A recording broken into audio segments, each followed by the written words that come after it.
Praise the lord. పునరుద్ధానుడైన యేసుక్రీస్తు నామంలో మీ అందరికీ నా శుభాభివందనాలు. బాగున్నారా?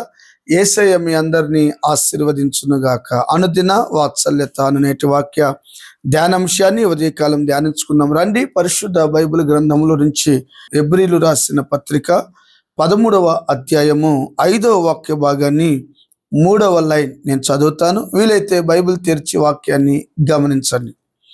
నిన్ను ఏమాత్రమును విడవను, నిన్ను ఎన్నడను ఎడబాయను అని ఆయనే చెప్పెను గదా.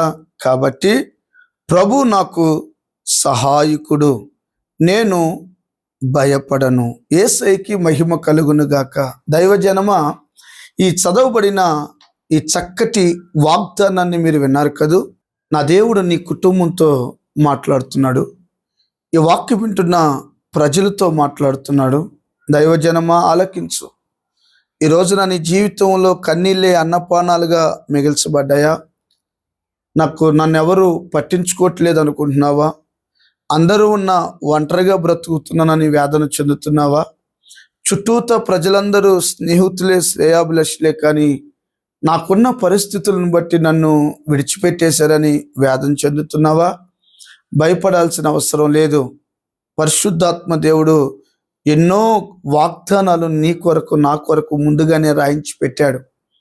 నేను నిన్ను విడువను, నిన్నెన్నడూ ఎడబాయను అన్నాడు. ఇంతకీ ఎవరిని విడవడు, ఎవరిని ఎడబాయడు?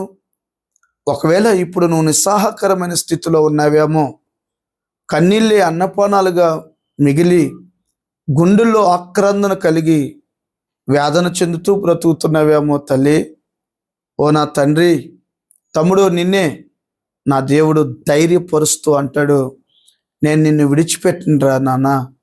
అమ్మా, నేను నిన్ను విడిచిపెట్టను. నేను ఎవరినో తెలుసా? నమ్మదగిన దేవుడను, నరాలాడుతున్న నరుడను కాను.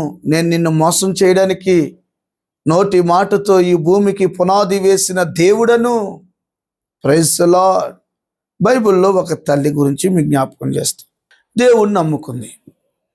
దేవుణ్ణి నమ్ముకుంటే ఈ రోజున ప్రభువుని ఎందుకు నమ్ముకున్నారు చాలామంది అని ఆలోచిస్తే, రోగం పోవడానికి నమ్ముకున్నారు. కొంతమంది ఎందుకు దేవుడిని నమ్ముకున్నారంటే, అయ్యా పిల్లకి పెళ్లి కావాలయ్యా, అందుకే దేవుడిని నమ్ముకున్నాను అంటారు. కొంతమంది ఎందుకు చెప్తారు, అప్పులు ఎక్కువైపోయినాయి అయ్యా, మా అప్పులు తీర్చాడని దేవుడిని నమ్ముకున్నాం అంటారు.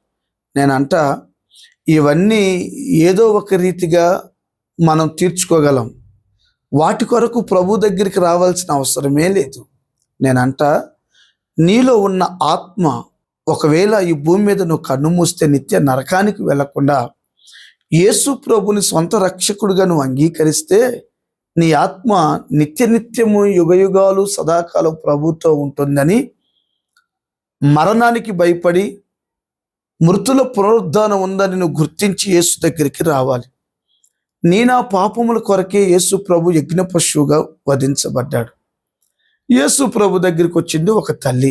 ఆమె పేరు మీకు తెలుసు కదా, రూతమ్మ గారు. రాక దేవుడి దగ్గరికి వస్తే భర్త చనిపోయాడు. కొన్ని రోజులకే మామ చనిపోయాడు.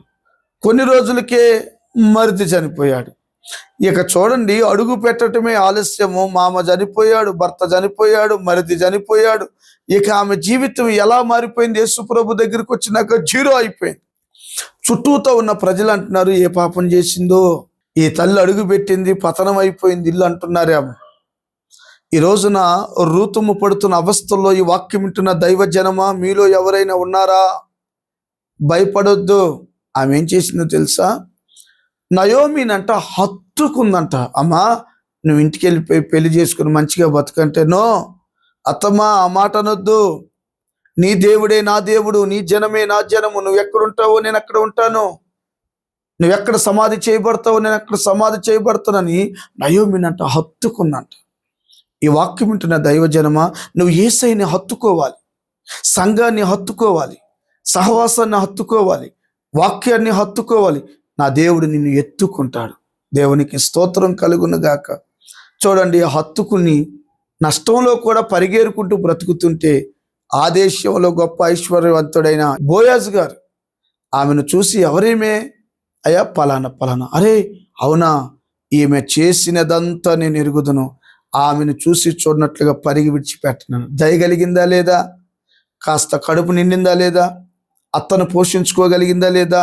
ఈ కాలక్రమంలో ఏంటమ్మా రోజుకు 4 మానికలు తెచ్చేదనివి ఈ మధ్య 10 మానికలు తీసుకొస్తున్నావు, ఏమైనా తప్పుడు అడుగులు వేసిందని అత్త కంగారు పడి అడుగుతుంటే, కాదత్తమ్మా ఫలానా బోయాజ్ అంట, ఏమండి నన్ను చూడగానే ఆయనకి దయ కలిగింది, అమ్మా నువ్వు చేసిందంతా నేను చూశానని చెప్పాడు, అమ్మా ఆయన ఎవరో కాదు మనకి సమీప బంధువే అని ఆమె ప్రార్థన చేసి ప్లాన్ గీస్తే అతనికే ఇచ్చి వివాహం చేస్తే ఆమె గర్భంలో నుంచి సృష్టికర్త అయిన యేసు ప్రభుల వారు ఈ భూమి మీదకి వచ్చాడు. దేవునికి స్తోత్రము కలుగును గాక. దేవుని దగ్గరికి వచ్చిన తర్వాత ఏదైనా నష్టమో, ఇబ్బందో, ఇరుకో, సమస్యో, అప్పులో, రోగమో, బాధో, బలహీనతో, కన్నీళ్ళో, నీ జీవితంలో ఏదుందో భయపడొద్దు. యేసయ్యని హత్తుకొని బ్రతుకు. ఆయన నిన్ను ఎత్తుకోవటమే కాదు, నీ బంధువుల్లో మూల పురుషుడుగా, నీ గ్రామంలో మూల పురుషుడుగా, నీ ఊరిలో మూల పురుషుడుగా, నీ వారందరికంటే నిన్ను ఘనుడిగా చేసి ఊరూరు నిన్ను ఊరేగించునుగాక. దేవుడి మాటలు మీ గుండెల్లో స్థిరపరిచి ధైర్యముతో నింపునుగాక.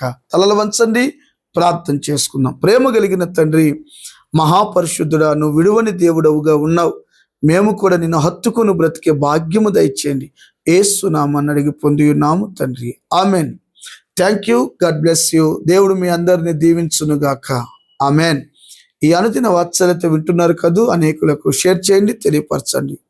కృప మీకు తోడై ఉండునుగాక. ఆమెన్.